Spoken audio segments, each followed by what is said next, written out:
ఓం నమ శివాయ. కార్తీక పురాణము 4వ అధ్యాయము.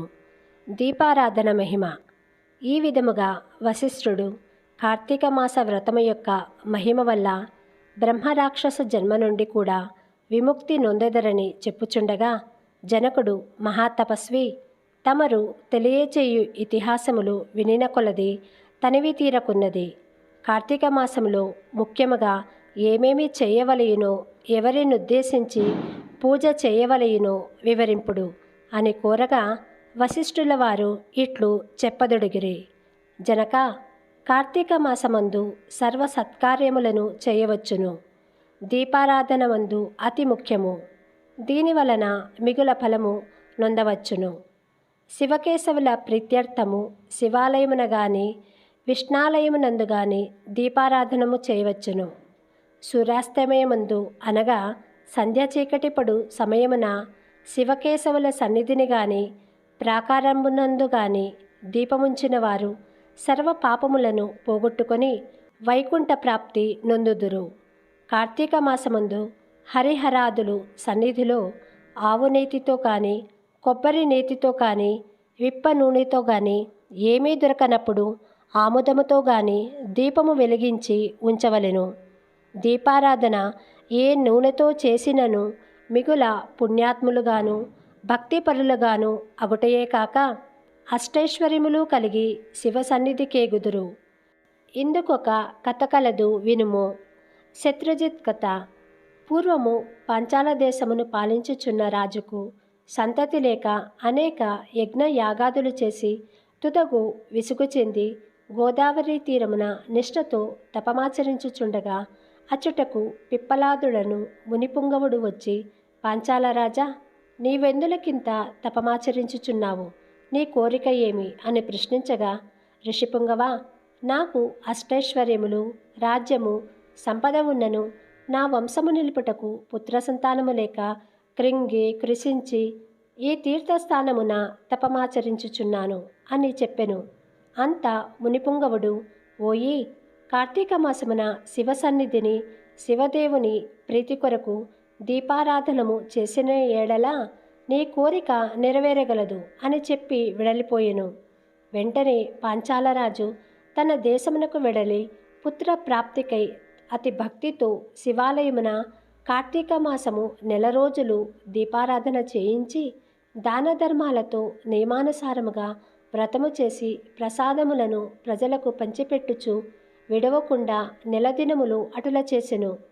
తత్పుణ్య కార్యము వలన ఆ రాజు భార్య గర్భవతి అయి క్రమముగా 9 మాసములు నిండిన తర్వాత ఒక శుభముహూర్తమున ఒక కుమారుని గనెను.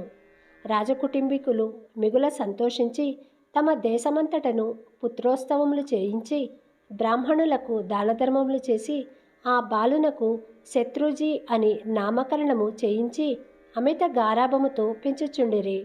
కార్తీక మాస దీపారాధన వలన పుత్ర సంతానము కలిగినందువలన తన దేశమంతటను ప్రతి సంవత్సరము కార్తీక మాస వ్రతములు దీపారాధనలు చేయుడని రాజు శాసించెను. రాకుమారుడు శత్రుజీ దినదిన ప్రవర్తమానుడగుచు సకల శాస్త్రములు చదివి ధనుర్విద్య, కత్తిసాము మొదలగునవి నేర్చుకొనెను.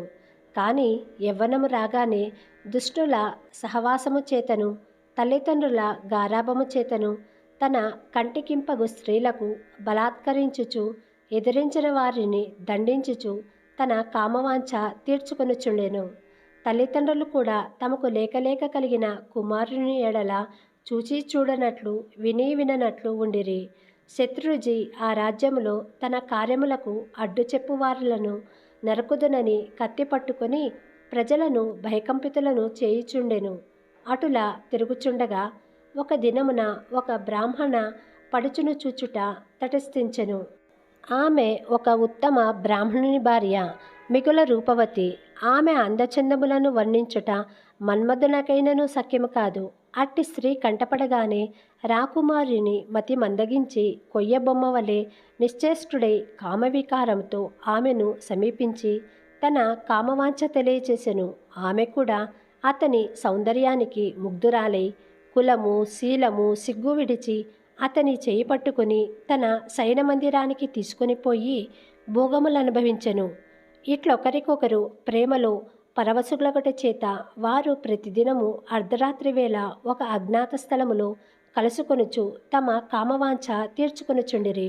ఇటుల కొంతకాలము జరిగెను.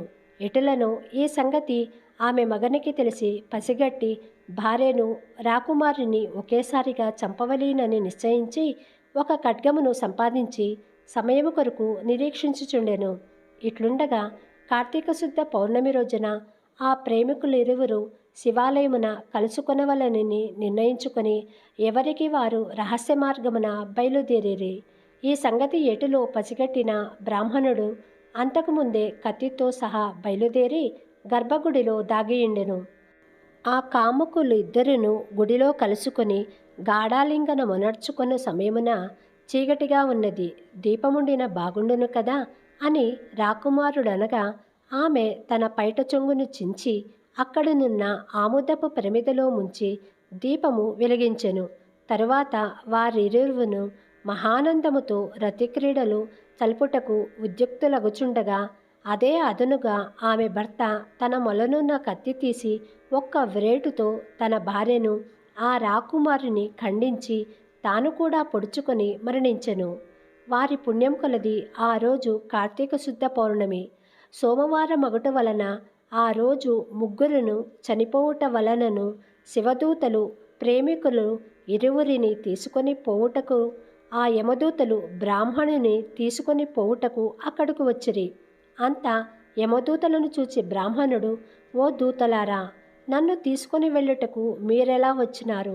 కామాంధకారముతో కన్ను మిన్ను తెలియక పశుప్రాయముగా వ్యవహరించిన ఆ వ్యభిచారుల కొరకు శివదూతలు విమానములో వచ్చుటేలా చిత్రముగా ఉన్నదే అని ప్రశ్నించెను.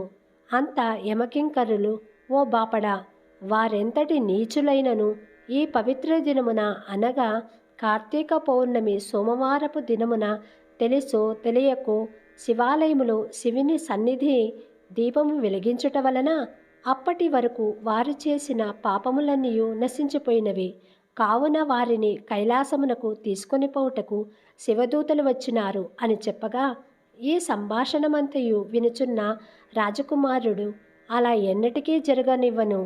తప్పొప్పులు ఎలాగున్నప్పటికీ మేము ముగ్గురము ఒకే సమయములో ఒకే స్థలములో మరణించితిమి కనుక ఆ ఫలము మా అందరికీ వర్తించవలసినదే అని తాము చేసిన దీపారాధన ఫలములో కొంత ఆ బ్రాహ్మణునకు దానము చేసెను. వెంటనే అతనిని కూడా పుష్పక విమానము ఎక్కించి శివ సాన్నిధ్యమునకు చేర్చిరి. వింటివా రాజా, శివాలయములో దీపారాధన చేయుట వలన ఆ ప్రేమికులు చేసిన పాపములు పోవుటయేగాక కైలాస ప్రాప్తి కూడా కలిగెను. కాన కార్తీక మాసములో నక్షత్రమాలయందు దీపముంచిన వారు జన్మరాహిత్యమొందుదురు.